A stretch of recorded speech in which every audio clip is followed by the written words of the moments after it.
الحمدللہ رب العالمین والعاقبۃ للمتقین والصلاۃ والسلام علی سید الانبیاء والمرسلین والصلاۃ والسلام علی آباء سید الانبیاء والمرسلین والصلاۃ والسلام علی امہات سید الانبیاء والمرسلین والصلاۃ والسلام علی اعمام سید الانبیاء والمرسلین لا سیما افضل البشر بعد الانبیاء بالقول الغالب خیر الناصرین سیدنا ابو طالب علیہ الصلاۃ والسلام وعلی آلہ واصحابہ واہل بیتہ وعترتہ وعشیرتہ اجمعین اما بعد فاعوذ باللہ من الشیطان الرجیم بسم اللہ الرحمن الرحیم سبحان الذی اسری بعبدہ لیلا من المسجد الحرام الی المسجد الاقصی الذی بارکنا حولہ لنریہ من آیاتنا انہ هو السمیع البصیر صدق اللہ مولانا العظیم وبلغنا رسولہ النبی العظیم الرؤوف الرحیم ان اللہ وملائکتہ یصلون علی النبی یا ایھا الذین آمنوا صلوا علیہ وسلموا تسلیما اللہم صل علی سیدنا مولانا محمد وعلی آل سیدنا مولانا محمد کما صلیت علی ابراہیم وعلی آل ابراہیم انک حمید مجید اللہم بارک علی محمد وعلی آل محمد کما بارکت علی ابراہیم وعلی آل ابراہیم انک حمید مجید الصلاۃ والسلام علیک یا سیدی یا رسول اللہ وعلی آلک واصحابک یا سیدی یا حبیب اللہ۔ حمد و صلاۃ کے بعد انتہائی واجب القدر حاضرین و ناظرین بحمد اللہ تعالی ہم عشرہ مغفرت کے درجات سے گزر رہے ہیں اور آج اس کا یہ 5واں درجہ ہے اور 15واں روزہ ہے، 15واں پارہ ہے۔ عرفان قرآن کی عظمت میں ہمارا موضوع جاری اور ساری ہے۔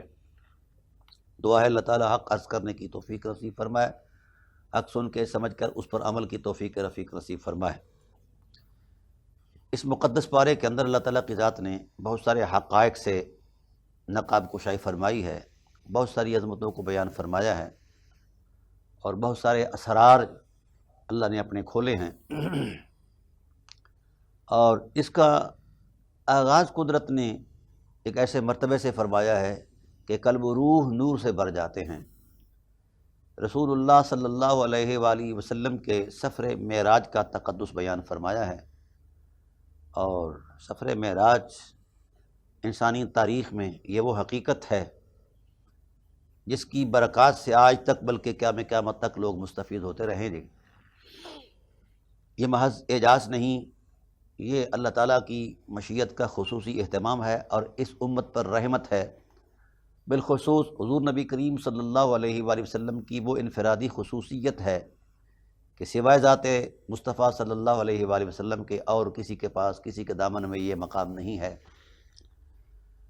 لیکن قدرت کے قربان جائیں اور اسلوب کلام الہی پر ہزاروں مرتبہ قربان جائیں، ہر حرف میں نور کے ہزاروں جلوے ہیں، ہر حرف قرآن کا ایک اچھوتا انداز ہے اور خوبصورت پیمانہ ہے۔ اللہ تعالیٰ کی ذات والا صفات نے اپنے محبوب کے اس سفر عظیمت کو، سفر عظمت کو سبحان سے آغاز فرمایا ہے۔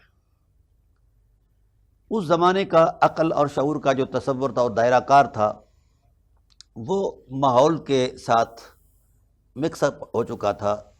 جو چیز عقل میں آتی اسے تسلیم کر لیا جاتا اور جو نہ آتی اسے جھٹلا دیا جاتا۔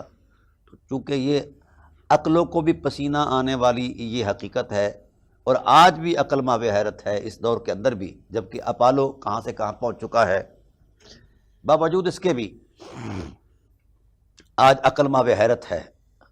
اسی لیے تو شاید اعلیٰ حضرت علیہ رحمہ نے اس بات کا اعادہ فرمایا کہ خرد سے کہہ دو کہ سر جھکا لے، گماں سے گزرے گزرنے والے، پڑے ہیں جہاں یہاں خود جہت کو لالے، کسے بتائے کدھر گئے تھے۔ ارے کمان امکان کے جھوٹے نقطوں، تم اول آخر کے پھیر میں ہو، محیط کی چال سے تو پوچھو کدھر سے آئے کدھر گئے تھے۔ تبارک اللہ شان تیری، تجھی کو زیبا ہے بے نیازی، کہیں تو جوش لنترانی اور کہیں تقاضے وصال کے ہیں۔ حجاب اٹھنے میں لاکھوں پردے، ہر ایک پردے میں لاکھوں جلوے، ارے اسی کے جلوے اسی سے ملنے اسی سے اس کی طرف گئے تھے۔ تو لفظ سبحان میں بڑی حکمتیں ہیں، اللہ تعالیٰ کی سبوحیت ہے، اور یاد رکھو اللہ کو کوئی سبوح کہے یا نہ کہے، وہ تب بھی سبوح ہے، قدوس ہے۔ لیکن اس تصور میں اللہ تعالیٰ کی ذات نے ایک خوبصورت اس لفظوں کے آنگن میں ایک پیغام رکھا ہے جو ہماری سبوحیت کا اقرار کرتا ہے، اعتقاد کرتا ہے، یقین کرتا ہے اور اس سبوحیت کا ورد کرتا ہے، ہم اس کا تن بھی پاک کر دیتے ہیں، من بھی پاک کر دیتے ہیں۔ یہ اللہ تعالیٰ کی صفت سبوحیت کی تاثیر ہے، روحانی تاثیر ہے۔ یہاں اللہ تعالیٰ کی ذات نے جس چیز کا تصور دیا ہے کہ اللہ تعالیٰ ہر کمزوری سے پاک ہے، سبحان، پاک ہے وہ ذات، الذی، وہ ذات، اسری بعبدہ، بڑا راز ہے اس جملے میں۔ لفظ الذی دو جملوں کے درمیان آتا ہے۔ پہلے جملے کے اندر جو کسی صورت میں کوئی ممکنہ ابہام ہو سکتا ہے، اس کو دور کرنے کے لیے الذی کا بعد والا جملہ جو ہے اس کو بیان کر دیتا ہے، وہ ابہام نہیں رہتا ہے۔ یہاں مطلقاً سبحان لفظ بولا گیا ہے تو خیالات کی دنیا میں اتر کر کوئی سوچ سکتا ہے کہ کون ہو سکتا ہے سبحان، کیا سبحان کی حقیقت کیا ہے؟ تو کوئی زاویہ نظر ایسا نہیں۔ ہمیں تو اعتقادی طور بتایا گیا نا کہ اللہ پاک ہے، لیکن ہر ایک فرد انسان تو نہیں نہ جانتا۔ تو اس سبحان کے ذریعے اللہ تعالیٰ کی ذات نے درمیان میں الذی لگا کر ایک خاص پیغام دیا ہے، خوبصورت پیغام دیا ہے کہ پاک ہے۔ کون پاک ہے، کتنا پاک ہے، کیسا پاک ہے، اس کی کوئی شناخت نہیں ہے۔ کون پاک ہے، جس کے اندر جتنی پاکی ہے وہ پاک ہے۔ تو یہ ابہام تھا کہ سبحان کا فرد کون ہے مانوی اعتبار سے، اللہ اکبر، جس کے اندر یہ انفرادیت ہے۔ فرمایا الذی، وہ ذات، بھئی وہ کیا ذات ہے، یعنی پردہ عظمت میں ہے، صیغہ راز میں ہے وہ حقیقت جو سبوحیت کے ساتھ متصف ہے۔ تو راز کھولنے کے لیے پھر اللہ نے فرمایا، جس نے ہمیں پردہ راز سے، پردہ نہاں سے عظمت ایام میں یقین کرنا ہے، تو پھر وہ اس کی صورت حوالہ یہ ہے، وہ ذات ہے جو اپنی انفرادیت میں لا شریک ہے۔ اس کی صورت کیا ہے؟ فرمایا اسری بعبدہ، جس نے اپنے خاص بندے کو، اپنے محبوب بندے کو سیر کرائی ہے۔ تو بس اب یہ معنی متعین ہو گیا۔ وہ جو ابہام تھا کہ کون ہے پاک، اس سبوحیت کے ابہام کے اندر جو وضاحت آ گئی، وہ وہی ہو سکتا ہے جس نے محمد صلی اللہ علیہ وسلم کو سیر کرائی ہے۔ تو پھر یہ لا شریکی عظمت جو ہے، اس کا ظہور ہو گیا ہے کہ پہلے وہ پردے میں تھا، اس کے لفظ سبحان کے یعنی پاکی کے افراد کئی ہو سکتے ہیں، ویسے تو لفظ صفت سبحان اللہ ہی کے لیے خاص ہے، لیکن چونکہ جن کا اعتقاد نہیں ہے وہ تو اس چیز کو نہیں نہ جانتا۔ تو اللہ تعالیٰ کی ذات والا صفات نے پھر اس ابہام کو دور کر دیا کہ پاک ہے وہ ذات جس نے اپنے محبوب بندے کو سیر کرائی، اور کہاں سے؟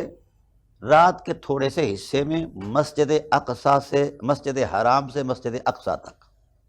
اللہ اکبر، کیا یہ خوبصورت سیر ہے جس کی ابتدا بھی اللہ کا گھر ہے اور جس کا انتہائے فطرت بھی عالم شہادت میں اللہ کا گھر ہے۔ تو گویا کوئی راز ہے۔ جب بھی کوئی کسی کو سیر کراتا ہے تو اپنے محبوب، مطلوب اور مقصود مکانات دکھاتا ہے تاکہ آنے والا مہمان جو ہے وہ خوش ہو۔ تو رسول اللہ صلی اللہ علیہ وسلم کی طبعی خوشی کا لحاظ کرتے ہوئے اللہ وحدہ لا شریک نے اپنے محبوب کو مسجد حرام سے مسجد اقصیٰ تک، اور پھر فرمایا مسجد اقصیٰ بھی ایک راز ہے۔ کیا راز ہے؟ الذی بارکنا حولہ، جس کے ارد گرد برکتوں کا نور جو ہے وہ معجزن ہے۔ لنریہ من آیاتنا، ہم چاہتے ہیں کہ وہاں اپنی عظمت کی نشانیاں دکھائیں اپنے محبوب کو۔ یہ سیر محض اتفاق نہیں، اس کے پیچھے اللہ کی مشیت کا خصوصی اہتمام ہے۔ اور پھر ساتھ ساتھ یہ بھی ایک اعتقادی اور نظری مسئلہ حل کر دیا کہ انسانی فطرت کے اندر دو جذبے ہیں، فرط ذوق، فرط شوق، یہ جو دو فطری جذبے ہیں۔ جس وقت انسان طبعاً کسی خوشنما چیز کو دیکھتا ہے تو اس دیکھتے وقت طبیعت کے اندر جو انبساط اور فرحت آتی ہے، مثلاً بارش ہی کو لے لیں، یہ جون جولائی کا مہینہ ہو اور پسینوں سے شرابور ہو، ہوا بھی بند ہو، تو کیفیت کیا ہو سکتی ہے؟ تو اس پر اچانک سے ایک ٹھنڈی ہوا کا جھونکا ہے جس میں بارش کی نمی کا احساس ہو اور پیغام ہو۔ وَأَرْسَلْنَا الرِّيَاحَ، قرآن پاک نے کہا کہ بشرم بین یدی رحمتی، یہ ٹھنڈی ہوائیں بارش کے آنے کا پتہ اور اعلان کرتی ہیں، پتہ دیتی ہیں، اطلاع کرتی ہیں۔ تو ایسے حالات میں جب بارش کی نمی سے بھیگی ہوئی وہ ہوا شدید گرمی کے ماحول کے اندر، جون جولائی کے اس ماحول میں تپتے ہوئے بدن کے ساتھ، جس وقت وہ ٹھنڈی اور خنک آمیز ہوا جس میں ٹھنڈک بھی ہے اور بارش کے قطروں کی رطوبت بھی ہے، پانی بھی ہے، جس وقت انسان کے پہلو سے چھوتا ہے وہ ہوا کا جھونکا، تو کیفیت میں انسان سرشار ہو جاتا ہے، اور سلگتے ہوئے جسم میں جب قرار آتا ہے، تسکین آتی ہے، ذوق آتا ہے، تو فرط جذبات سے کہتا ہے سبحان اللہ۔ حالانکہ اس وقت ایسا کہنا کوئی شرعاً واجب فرض نہیں ہے، یہ فطرت کا ایک طبعی احساس ہے کہ طبیعت ذوق سے شرحسار ہوئی اور اس کو کچھ افاقہ ملا، گرمی سے اطمینان اور طمانینت ملی، تو جو ہی ٹھنڈک ملی تو جھوم جاتا ہے۔ یہاں امتحان ہے حضرت انسان کے ایمان کا کہ کون ہے ایسا شخص جو مرتبہ ذات محمد کا سن کر فرط ذوق میں آتا ہے، وہ صاحب ایمان ہے، وہ ضرور کہے گا کہ سبحان اللہ، یہ اللہ کی کیا شان ہے کہ ہمارے محبوب کو سیر کرا دی ہے۔ یہ فرط ذوق کے احساس ہے جو انسان کی فطرت ہے، یہ ایمان کی شناخت ہے کہ جسے رسول اللہ صلی اللہ علیہ وآلہ وسلم کی عظمت کا حوالہ سن کر قلب و روح میں نور بھر جائے، سرور بھر جائے، اس کے ایمان کی قرآن گواہی دیتا ہے۔ اس بات پر میں انشاءاللہ نصوص پیش کروں گا۔ اور جس کا مزاج بگڑ جائے یا اسے انبساط نہ ہو، خوشی نہ ہو، اس کے وجود میں ذوق نہ آئے رسول اللہ صلی اللہ علیہ وسلم کی عظمت کا سن کر، وہ کعبہ کا امام بھی ہو تو بھی بے ایمان ہے، کیونکہ اس کو حرمت رسالت ہضم نہیں ہوتی اور قبول نہیں ہے۔ ایک تو یہ مسئلہ اس میں حل ہو گیا کہ صاحب ایمان وہی ہو سکتا ہے جو ہی عظمت مصطفیٰ سنتا ہے تو کھل اٹھتا ہے، طبیعت میں نور آ جاتا ہے، سرور آ جاتا ہے۔ اور قرآن پاک کے اندر ہے کہ وَإِذَا تُتْلَىٰ عَلَيْهِمْ آيَاتُنَا بَيِّنَاتٍ تَعْرِفُ فِي وُجُوهِ الَّذِينَ كَفَرُوا الْمُنكَرَ۔ حبیب کچھ بدبخت ایسے ہیں جب آپ کی عظمتوں کا ہم بیان کرتے ہیں تو ان کے سینے سکڑ جاتے ہیں اور ان کے چہروں پر ناگواری کے آثار نظر آتے ہیں۔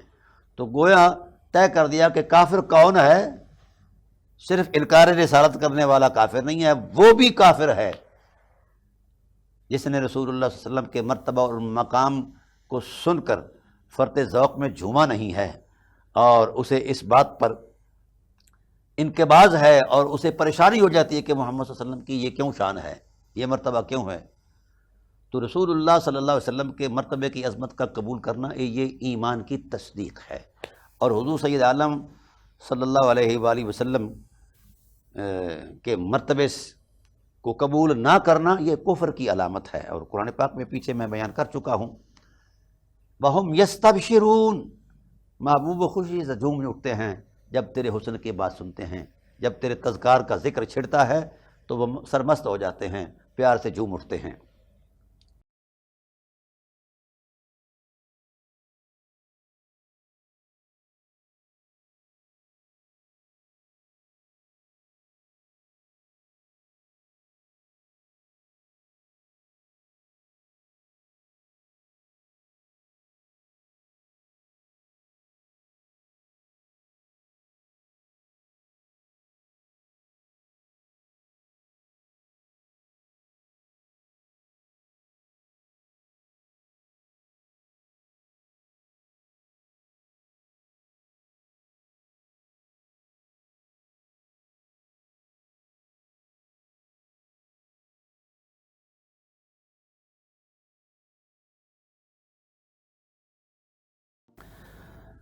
اور پھر دوسرا طبی جو ہے وہ ہے فرط شوق اور خیالوں کا اطمینان۔ یہاں یہ بات بڑی عجیب ہے، اور اس قرآن کریم کے اس کلام کے اسلوب کے آنگن میں یہ چھپا ہوا ایک آبگینہ ہے کہ انسان جہاں تک اس کے نظر اور فکر کا دائرہ کار ہے، جغرافیہ ہے، حدود اربع ہے، وہ ہر چیز پر ضرب تقسیم کرتا ہے، اس کا جوڑ توڑ کرتا ہے، اور اس کے اوپر جو ہے نا اپنا جائزہ پیش کرتا ہے ذہنی، اپنے علم اور بساط کے مطابق۔ اور جس وقت انسان کے شعور سے ماورا کوئی حقیقت آ جاتی ہے، جہاں انسان کی عقل تھک جاتی ہے اور نظر کملا جاتی ہے، شعور کے پیمانے سمٹ جاتے ہیں، فکر کی پرواز رک جاتی ہے، اس وقت بھی انسان کے فرق جذبات سے یہ بات ظاہر ہوتی ہے کہ یہاں یہ کوئی اللہ کی قدرت ہے، سبحان اللہ، اے اللہ تیری قدرت کا کوئی اظہار ہے۔ تو یہاں اس ماحول، اس آیت کے ماحول کے اندر یہ بات بھی موجود ہے کہ جب یہ دیکھتے ہیں کہ ایک بندہ جو ہے وہ ملنے حضرت حضور عظمت الہی گیا ہے، اور سیڑھیاں بھی نہیں ہیں، آسمان پر گیا، ساتوں آسمانوں پر گیا، پھر اتنی دیر میں گیا، پھر اتنی دیر میں آیا، یہ سارا منظرنامہ جب عقل سے گزرتا ہے تو عقل تھک جاتی ہے، شعور کوچ کر جاتا ہے، فکر کے پیمانے مزمحل ہو جاتے ہیں کہ یہاں کیا جائزہ پیش کرے، نظر و فکر کا جائزہ کیا ہو سکتا ہے۔ تو وحدہ لا شریک نے یہ دو پیغام اس سبحان کے آنگن میں رکھے ہیں کہ مت کوئی اس حرمت کا ترازو عقل سے کرے، عقل سے ورا حقیقت ہے جسے خدا جانتا ہے جو لے جا رہا ہے، یا مصطفیٰ جانتے ہیں جو جا رہے ہیں۔ اور پھر فرمایا اسرا بعبدہ، اللہ اکبر، یہ ابدیت کیا شان ہے، سبحان اللہ۔ یہ کیوں کہا؟ ہمارے ہاں مذہبی ماحول کے اندر یہ جوڑ توڑ آج بھی کہیں کہیں خال خال موجود ہے۔ ماضی قریب کے اندر تو ایک طوفان تھا نا اس بدتمیزی کا کہ رسول بھی بندے ہیں، ہم بھی بندے ہیں۔ بھئی رسول کی بندگی کے ساتھ کوئی بندہ مقابلہ کر سکتا ہے؟ ایسا نہیں ہے۔ رسول کی بندگی سبحان اللہ وہ اسوہ ہے، نمونہ عظمت ہے، اور یہاں کی بندگی، ہماری بندگی خدا قبول کرے یا نہ کرے۔ تو ناظرین کرام یہ بات انتہائی قابل غور ہے۔ جب رسالت پناہ عالم صلی اللہ علیہ وآلہ وسلم ان حرمتوں کو عبور کر کے عرش الہی پر پہنچے، سدرۃ المنتہا پر پہنچے، پھر سدرۃ المنتہا سے آگے عالم امر کی دنیا میں گئے، پھر اس سے آگے لاہوت، جبروت، ملکوت، ناسوت کی وادیوں کو عبور کیا، تو حرم عظمت الہی آیا۔ تو بارگاہ حرم عظمت الہی سے آواز آئی، بما اشرفک یا حبیب اللہ، اے میرے حبیب بتاؤ آج آپ کو خوش آمدید کیسے کہیں؟ پنجابی میں تو انو اج جی آیا نو کیویں آکھیے؟ اللہ اکبر۔ سید عالم صلی اللہ علیہ وآلہ وسلم یہ محبت بھرا کلمہ سن کر فرط ذوق سے بھر گئے، فرط شوق سے بھر گئے کہ ایک بندے کو اس کا خدا اس کے حسب حال، حسب ذوق تکریم دے رہا ہے۔ اللہ اکبر، یہ کیا شان کریمی ہے، یہ کیا شان عظمت ہے۔ اس وقت پھر حضور صلی اللہ علیہ وسلم خاموش ہو گئے، پھر آواز آئی، ماذا تلقبتک یا حبیب اللہ، حبیب جب کوئی مہمان آتا ہے کسی کے ہاں تو اس کا اعزازیہ بولا جاتا ہے، اس کا ٹائٹل اور نام نہیں بولا جاتا کہ فلاں صاحب آ گئے، نہیں، فلاں صاحب یعنی استاد صاحب تشریف لائے، مولانا صاحب تشریف لائے، سید صاحب، شاہ صاحب تشریف لائے، پیر صاحب ہے فلاں، تو وہ اعزازیہ ہوتا ہے جو سماج میں ایک رائج طریقہ ہے۔ میرے حبیب یہاں کوئی سماج نہیں، صرف یہاں چاہت ہے میری یا تیرا حسن ہے، یا تیری چاہت ہے اور میرا حسن مطلق ہے۔ میرے حبیب یہاں یہ ماحول ہے، نہ لفظ ہے نہ معنی ہے، صرف چاہت اور حسن کی رعنائی کا ایک مقام ہے۔ میرے حبیب اب خود سے کہو ہم آپ کو کس ٹائٹل پر بلائیں اپنے حرم ناز کے اندر؟ تو حضور صلی اللہ علیہ وسلم کا وجود اقدس نور سے بھر گیا، سرور سے بھر گیا، خوشی میں انتہا پر چلے گئے، اور وہاں سر جھکا کر کہا، انا عبدک یا اللہ، اگر یہاں بھی میری مرضی ہے تو پھر مجھے اپنا بندہ کہہ کر بلایا جائے کہ اے میرے عاجز بندے آ میرے گھر میں۔ تو میرا یہ شوق ہے، میری یہ تمنا ہے۔ تو سید عالم صلی اللہ علیہ وسلم کے اس شوق کی حرمت کو اللہ نے ملحوظ رکھ کے اس سفر عظمت کو اللہ نے سبحان الذی اسریٰ بعبدہ کی ٹائٹل پر بیان فرمایا ہے۔ اسریٰ بعبدہ رسول ہی نہیں فرمایا، نبی ہی نہیں فرمایا، کیونکہ جس وقت حضور حریم ناز میں پہنچے تو منصب سارے نیچے رہ گئے، مرتبے سارے، نور نیچے رہ گیا، بشر نیچے رہ گیا، ہر شے نیچے رہ گئی۔ عالم اعلیٰ کی کائنات میں صرف ذات محمدیت اور آپ کی بندگی کی حرمت پہنچی، اور وہاں جا کر بھی آپ نے بندگی کو ہی بیان فرمایا۔ کون سا ایسا پروٹوکول تھا جو حضور نہیں لے سکتے تھے؟ لیکن رسول اللہ صلی اللہ علیہ وسلم کے مزاج مقدس میں جتنا پذیرائی بندگی اور ابدیت کو دی گئی ہے یا ملحوظ ہے خاطر عظمت میں، اتنا اور کسی شے کی نہیں ہے۔ تو اس حوالے سے رسالت پناہ عالم صلی اللہ علیہ وسلم کے مزاج کی حرمت کو مد نظر رکھ کر سبحان الذی اسریٰ بعبدہ فرما دیا گیا ہے۔ اور اس عبد ہی کے لفظ کے چکر میں بہت سارے لوگ چکرا گئے اور مات کھا گئے، ایمان ضائع کر بیٹھے۔ انہوں نے خود کو بھی بندہ کہا اور رسول کو بھی بندہ کہا۔ اور اللہ کے بندو، عبد دیگر عبدہ چیز دیگر، این سراپا انتظار اون سراپا منتظر۔ عبد اور ہے اور عبد ہی اور ہے۔ یہ بندہ اس کے فضل و احسان کا انتظار کرتا ہے، اور محمد وہ عبد ہیں جن کا انتظار رحمت باری تعالیٰ اپنے حریم ناز میں کریں۔ تو اس واسطے رسول دو عالم صلی اللہ علیہ وسلم کا کوئی بھی مرتبہ، کوئی بھی شان و شوقت کا کوئی بھی تقدس مآب، کوئی بھی حوالہ ہو تو اس کو اپنے آپ پر اپلائی نہ کریں یا خود کو اس پر پیش نہ کریں۔ ہم کون ہیں؟ کہاں سید المرسلین اور کہاں ہم خاک نشین۔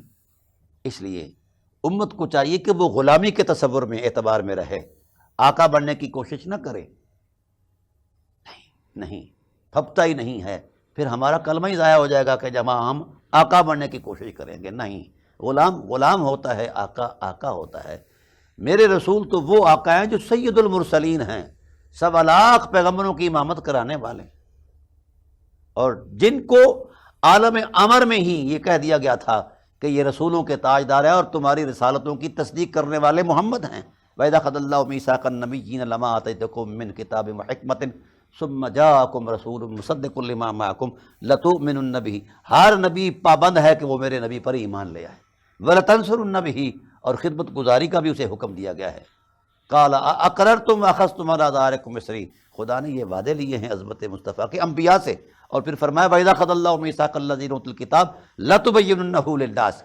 پھر یہ ارشاد فرمایا کہ جب رسول تشریف فرما ہوں، اس سے پہلے جو بھی رسول آئے تو اس پر نبوی ذمہ داری یہ ہے کہ سب سے پہلے میرے رسول کی رسالت اور نبوت کی حرمت کو بیان کرے، پھر تبلیغ شروع کرے۔ یہ مقام ہے۔ ہر نبی پابند ہے عظمت محمد کو بیان کرنے کا اور اس کو یقین کرنے کا، لیکن حیرت ہے ہم امتی ہو کر جب ہماری نہ وہ شکل ہے، نہ صورت ہے، نہ ہمارے اندر وہ کمال ہے، نہ خصال ہے، کچھ بھی نہیں ہے، لیکن پھر بھی ہم نبی کو اپنے جیسا کہیں۔ لا حول ولا قوت الا باللہ، اس سے بڑا کفر ہو کیا ہو سکتا ہے؟ نبی کی ہر حرمت مآب چیز جو ہے وہ بلند و بالا ہے۔ وہ ہم تو نالین رحمت کی خاک کے ذرے جیسے بھی نہیں ہو سکتے، ذات رسول جیسے کیسے ہم ہو پائیں گے؟ اس لیے یہ قرآن پاک کے اندر 26 سے 27 مرتبہ یہ لفظ آیا ہے۔ غالباً کفار مکہ کا یہ طریقہ ہے کہ انبیاء کو اپنے جیسا کہتے تھے۔ ہم کفار مکہ نہیں ہیں، ہم رسول اللہ صلی اللہ علیہ وسلم کے غلام ہیں، وہ ہمارے آقا ہیں۔ کوئی مثل نہ ڈھولن دی، چپ کر مہر علی یہ تھجا نہیں ہے بولن دی۔ ہم تو اس عقیدے کے مالک ہیں۔ لم یاتی نذیر کفی نظر مثل تو نشد پیدا جانا، میرے رسول کی تو مثال پیدا ہی نہیں ہوا۔ احسن من کلم ترقت تو عینی، یہ صحابی رسول کا ایمان ہے۔ چلو پیر میر علی شاہ کا فرط ذوق اعتراض کیا جا سکتا ہے اس پر، یا کسی اور شاعر کا۔ صحابی رسول جو بارگاہ نبوت میں پسندیدہ صحابی ہے اور جبرائیل علیہ السلام ان کی حمایت میں آیا کرتے تھے، تو وہ کہتا ہے وَأَحْسَنُ مِنْكَ لَمْ تَرَ قَطُّ عَيْنِي، کسی آنکھ نے آپ جیسا حسین دیکھا ہی نہیں۔ وَأَجْمَلُ مِنْكَ لَمْ تَلِدِ النِّسَاء، کیوں کوئی آنکھ دیکھے جب کسی ماں نے آپ جیسا پیدا ہی نہیں کیا۔ خُلِقْتَ مُبَرَّأً مِنْ كُلِّ عیب، ہر ایک عیب سے آپ کو پاک پیدا فرمایا گیا۔ اب میں پوچھتا ہوں ان مولانا سے کہ آپ کے اندر کتنے عیب ہیں اور رسول کے اندر کون سا عیب دیکھتے ہو آپ کہ آپ مماثلت کرنا چاہتے ہو؟ خُلِقْتَ مُبَرَّأً، آپ کو ہر عیب سے پاک فرمایا گیا پیدا۔ کَأَنَّكَ قَدْ خُلِقْتَ كَمَا تَشَاءُ، حد ہو گئی، حد ہو گئی۔ آپ کو تو یوں لگتا ہے ایسا پیدا کیا گیا جیسے آپ کی مرضی تھی۔ اللہ اکبر، کبھی ایسا بھی ہوا؟ یہ صاحب شریعت صلی اللہ علیہ وآلہ وسلم کے سامنے کے کلمات ہیں۔ اس پر خوش ہو کر رسالت پناہ عالم صلی اللہ علیہ وسلم نے حضرت حسان کو اپنی ردائے رحمت، کمبلی جو ہے، کالی کمبلی جو ہے، چادر جو وہ عطا فرمائی، اور دعا کر دی اللہم ایدہ بروح القدس، یا اللہ جبرائیل کو اس کا ساتھی بنا دے، یہ میری عظمت کے جبرائیل مضامین اس کے کو القاء کرتا رہے، یہ میری امت کو بیان کرتا رہے۔ تو بھائی اس تصور میں کبھی بھی خامہ فرسائی کی گنجائش نہیں ہے۔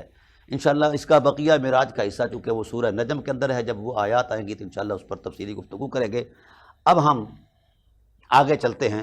ان ھذا القرآن یہدی للتی ہی اقوم، اس قرآن کے بارے میں اللہ تعالیٰ کی ذات نے ایک واضح روڈ میپ دیا ہے. فرمایا یہ وہ قرآن ہے یہدی للتی ہی اقوم، جو سیدھا راستہ دکھاتا ہے. اس کا حرف حرف سچا ہے، کیونکہ یہ اللہ کی کلام بھی ہے، اس کا حسن بھی ہے، اس کی صفت بھی ہے. اور جدھر سے بھی جس آیت میں بھی آپ اترو گے خدا کے جلوے نظر آئیں گے.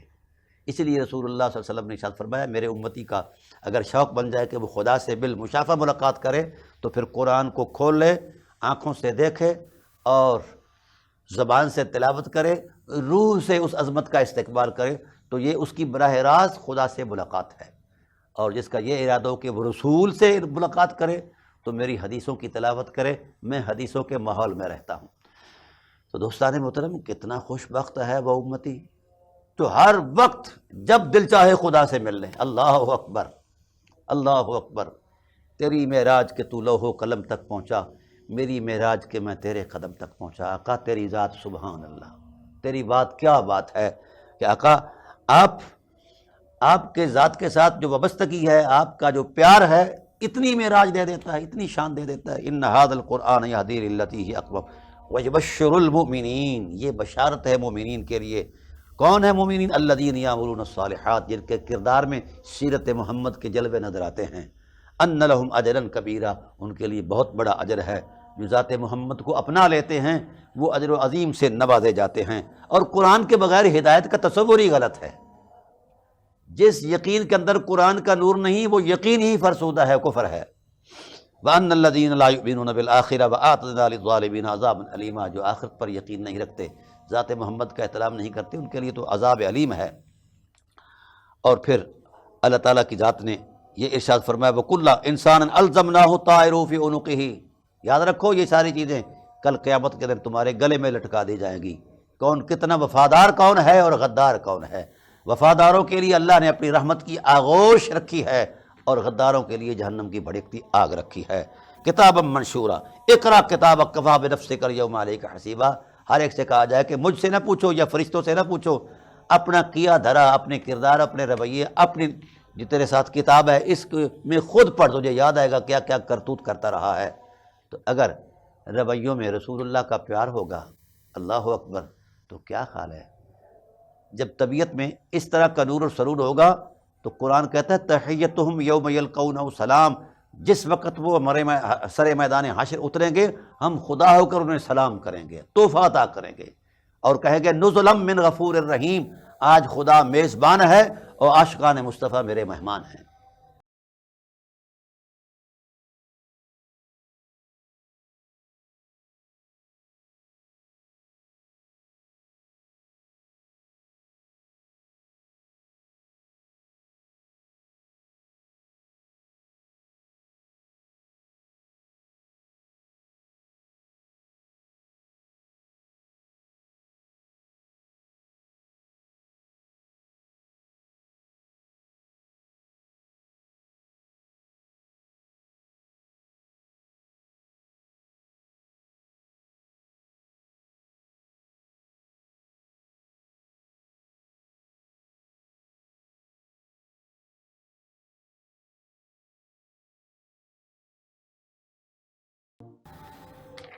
آگے قرآن کریم نے اسی صورت میں ایک اور بڑا خوبصورت تصور دیا ہے، میانہ روی. یہ بڑی اہم بات ہے اور اس پر میں چاہوں گا کہ 2-4 منٹ جو ہے میں اس کی گفتگو کروں. میانہ روی کیوں ضروری ہے؟ میانہ روی کی وجہ سے انسان بوجھل نہیں ہوتا، پریشان نہیں ہوتا، حقوق کی ادائیگی بھی جاری رہتی ہے اور فرائض کا تسلسل بھی جاری رہتا ہے اور انسان چلتا رہتا ہے، رکتا نہیں ہے. یہ اس میں ایک ارشاد فرمایا گیا ایک واقعہ ہے کہ یہودی عورت اور مسلمان عورت کا آپس میں تکرار ہو گیا. بات چلتی چلتی دین تک جا پہنچی تو یہودیہ عورت نے حضرت موسیٰ علیہ السلام کی سخاوت کا تذکرہ کر دیا. بڑے سخی تھے. تو مسلمان جو عورت تھی اس کے اندر بھی ایمان نے جوش میں، اس نے کہا وہ تو گزر گئے ہیں، ان کی سخاوت کا تو مجھے تو نہیں پتہ، میں اپنے محبوب اپنے آقا کی سخاوت آپ کو ابھی دکھا دیتا ہوں. حضور سید عالم صلی اللہ علیہ وسلم کی بارگاہ میں بچی بھیجی کہ یا رسول اللہ اس وقت جو قیمتی چیز آپ کے دامن آپ کے پاس ہے وہ عطا کر دی جائے. بچی گئی۔ اس وقت یمنی قبا جو ہزاروں روپے کی اس وقت آئی تھی، کسی نے نظر کی تھی، حضور نے ذیب تن فرمایا اور نماز کے لیے تیار تھے۔ تو بچی نے آ کر سوال کر دیا، کہا کہ میں سائل ہوں۔ تو رسالت پناہ عالم صلی اللہ علیہ وسلم تو پھر سبحان اللہ، سخاوت تو آپ کا خمیر ہے، آپ نے اتاری وہی قیمتی قبا اور اس کو پیش کر دی، اللہ تعالیٰ کی راستے میں انہوں نے دے دیا۔ تو اب نماز کے لیے چونکہ وقت ہو چکا تھا، تکبیر ہو چکی تھی، حضور صلی اللہ علیہ وسلم تکبیر تحریمہ کے بعد حسب معمول تشریف لاتے اور اقامت ہوتی، اور اپنا اقامت کے بعد نماز کا آغاز ہو جاتا۔ لیکن اس وقت حضور نبی کریم صلی اللہ علیہ وسلم تشریف فرما نہ ہوئے، صحابہ کرام پریشان ہوئے کہ ایسا کبھی ہوا نہیں کہ نماز سے نبی کریم صلی اللہ علیہ وسلم کی ذات والا صفات نے کبھی دیر کر دی ہو، کوئی نہ کوئی معاملہ ہے۔ بارگاہ رحمت میں یا رسول اللہ کیا معاملہ ہے، آپ تشریف نہیں لائے، اقامت ہو چکی ہے، ہم پریشان ہیں، کوئی ایسا معاملہ تو نہیں؟ تو رسول اللہ صلی اللہ علیہ وسلم نے تبسم فرمایا، کہا کہ یار میرے پاس وہ ایک ہی وہ قبا تھی جسے میں ذیب تن رکھ کر میں باہر نہ آ رہا تھا، تو اچانک سے کسی نے اللہ کے نام کا سوال کیا ہے، میں نے وہ اتار کر دے دی ہے۔ اب چونکہ میرا وجود جو تھا وہ بغیر کپڑے کے تھا، لہٰذا میں نے پسند نہ کیا۔ تو صحابہ رو دیے کہ یعنی یا رسول اللہ ہم اپنی قمیضیں اور اپنے کپڑے پیش کر دیتے ہیں، یہ بھی کوئی بات ہے؟ تو اس وقت قرآن کریم کی آیت آئی، وَلَا تَقْعُدْ يَدَكَ مَغْلُولَةً إِلَىٰ عُنُقِكَ، میرے حبیب ایسا بھی نہیں ہونا چاہیے کہ جب بھی کوئی سائل آئے اور پریشان حال آئے اسے عطا نہ کیے جائے، ایسا بھی نہیں ہونا چاہیے، اسے عطا کرنا چاہیے۔ وَلَا تَبْسُطْ يَدَكَ، اور ایسا بھی نہ ہو کہ وہ سب کچھ ہی دے دیا جائے پھر خود ضرورت مند بن کر بیٹھ جایا جائے، جس طرح آج نماز کی صورت میں یہ معاملہ درپیش آیا ہے۔ تو اس لیے میانہ روی اختیار کرو، یہ اللہ تعالیٰ اپنے محبوب صلی اللہ علیہ وآلہ وسلم کو ارشاد فرما رہا ہے، اور حضور نے بھی ایک ضابطہ دیا ہے کہ خیر الامور اوساطھا، بہترین عمل جو ہے وہ میانہ روی ہے ہر معاملے میں، کیونکہ اس سے تھکتا نہیں بندہ اور پریشان نہیں ہوتا۔ تو اس کے بعد اللہ تعالیٰ کی ذات نے حقوق کا تعین فرمایا، والدین کے حقوق کا بیان فرمایا ہے اسی سورہ بنی اسرائیل میں، وَقَضَىٰ رَبُّكَ أَلَّا تَعْبُدُوا إِلَّا إِيَّاهُ، خدا کی عبادت جو ہے یہ اولین فریضہ ہے ہر مسلمان پر، اور خدا کی عبادت کے بعد وَبِالْوَالِدَيْنِ إِحْسَانًا، ماں باپ کے ساتھ نیک سلوک کرو، ان کی خدمت کرو، ان کے سامنے بچ جاؤ۔ اما یبلغن عندک الکبر، جب خاص کر وہ کسی عمر کے اس حصے میں پہنچ جائیں کہ وہاں بڑھاپا و کمزوری، ان کی طبع کمزور ہو جائے، کلاہما احدہما او کلاہما، دونوں بوڑھے ہو جائیں یا دونوں میں سے کوئی ایک، تو پھر ان کے طبع کے اندر نزاکت اتنی آ جاتی ہے کہ ان کو اف کہنا بھی حرام ہے۔ بس یہاں روکوں گا اپنے مسلمان بھائیوں کو، بہنوں کو، بیٹیوں کو، بچوں کو کہ رک جائیے، آپ جتنے پارسا ہیں، جتنی بلندی پر جا رہے ہیں، جتنے عالم فاضل ہیں، اور جتنا جو کچھ ہے، اگر آپ کے دامن میں والدین کی تکریم نہیں تو آپ کا کچھ بھی نہیں ہے، ہلاکت ہے۔ ماں باپ اس زمین پر اللہ کا مجازی روپ ہے، کما ربیانی صغیرا، اللہ اکبر، 11 حقوق بیان فرمائے اس نص کریم کے اندر، اس آیت کے اندر ماں باپ کے۔ ولا تقل لهما اف، ان کو اف بھی نہیں کہنی۔ تو ہم کیا کیا کہہ دیتے ہیں، کدھر گئی ہماری وہ عبادتیں، ریاضتیں، ایمان کدھر گیا؟ سوسائٹی کیوں کمزور ہے کہ حرمتوں کا حیا نہیں کرتی؟ تو جو اپنے ماں باپ کا حیا نہیں کرتا اس کا حیا بنتا ہی نہیں کرنا، اور نہ ہی کوئی کرتا ہے، اس کی اولاد بھی نہیں کرتی اس کا حیا۔ ولا تنہرہما، ماں باپ کو جھڑکو بھی نہیں، اونچی آواز نہ کہو۔ وقل لہما قولا کریما، اگر ان سے بات کرنی ہے تو نہایت ادب سے، احترام سے، جھک کر بات کرنی ہے، کیونکہ وہ تیری زندگی کا باعث ہیں، باعث فطرت ہیں۔ واخفض لهما جناح الذل، پھر اپنے قوت والے بازوؤں کو نرم گداز بناؤ، اس میں ادب و لحاظ اور احترام کی عظمت پیدا کر کے پھر ان کے پاؤں کے نیچے بچھا دو، اور پھر من الرحمت، پھر دل میں رحمت بھی ہو۔ انہوں نے کتنی رحمت کی ہے اور آلٹرنیٹ ہم کتنی رحمت کر رہے ہیں۔ وقل رب ارحمہما کما ربیانی صغیرا، پھر بھی حقوق پورے نہیں ہوئے، اللہ سے دعا کرو، اللہ ان دونوں پر اپنی رحمت کا نزول فرما، اللہ ان پر رحمت کا نزول فرما، ان پر رحمت کا نزول فرما، کیونکہ انہوں نے مجھے میرے بچپن کے حالت میں مجھ پر رحم فرمایا ہے، اے اللہ اس کا صلہ ان کو عطا فرما۔ خود رسالت پناہ عالم صلی اللہ علیہ وآلہ وسلم کو اللہ نے ارشاد فرمایا، میرے حبیب ہم نے آپ کو نبوت دی، رسالت دی، استفایت دی، شرف دیا، مجد دیا، سید المرسلین بنایا، خاتم النبیین بنایا، ان ساری عظمتوں پر انشکر لی، میرا شکر ادا کرو۔ جب حضور نے شکر ادا کیا تو کہا اس سے آگے بھی ایک شکر باقی رہتا ہے، اے اللہ وہ کس کا؟ فرمایا والدیک، اس طرح میرا شکر ادا کر رہے ہو، اپنی اس ماں کا بھی شکر ادا کرو۔ اللہ اکبر، جس ماں نے آپ کو جنم دیا ہے، اس باپ کا بھی شکر ادا کرو جس باپ کا جوہر رحمت ہو تم۔ یہ رسول پر پابندی ہے، رسالت پر پابندی ہے۔ میں یہاں یہ جملہ ضرور کہنا چاہوں گا کہ رسالت پناہ عالم صلی اللہ علیہ وسلم پر واجب ہے کہ وہ اپنے والدین کا شکر ادا کریں، تو کیا ہم پر یہ واجب نہیں کہ ہم بھی والدین محمد کا شکریہ ادا کریں؟ ہمیں کوئی ضرورت کے وقت انتہائی سنگین حالات میں کوئی 10 روپے دے دے تو ہم زندگی بھر اس 10 روپے دینے والے کے مشکور رہتے ہیں، شکریہ ادا کرتے رہتے ہیں کہ اوکھے وقت میں، مشکل حالات میں یہ میرے کام آیا ہے۔ یہ ممنونیت جو ہے یہ انسانیت ہے، یہ عظمت ہے۔ اور جن نفوس قدسیہ نے اس امت کو سید المرسلین جیسا بیٹا دیا ہے، کیا امت پر واجب نہیں کہ ان کا شکر ادا کریں؟ آج ہر مولوی کا باپ یا ماں جس وقت دنیا سے جاتا ہے تو وہ جناب اگلے دن اشتہار میں آ جاتا ہے کہ حضرت جی کے والد گرامی کا عرس ہے، پیر صاحب کے والد گرامی کا آبا و اجداد کا عرس ہے۔ ہاں ہاں ٹھیک ہے، وہ انتہائی قابل احترام ہے، تو جن مقدس وجودوں کے قدموں کی خیرات سے یہ عرسوں کا تقدس ملا ہے، جن کے صدقے سے، کیا ان کا عرس نہیں بنتا؟ امت ہوش کرے، اہل علم اٹھیں اور میدان میں آئیں، ان کی تکریم۔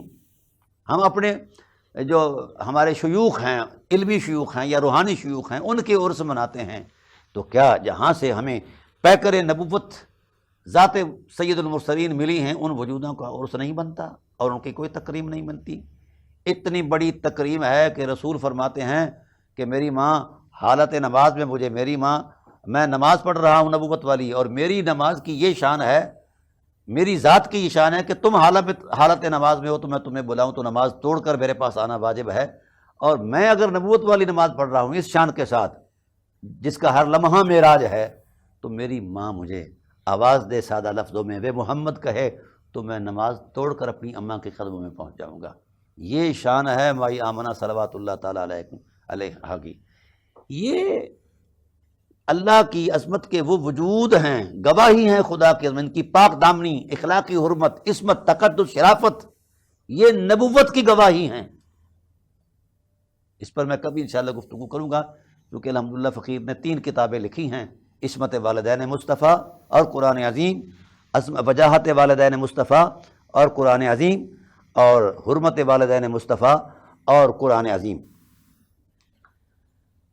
تو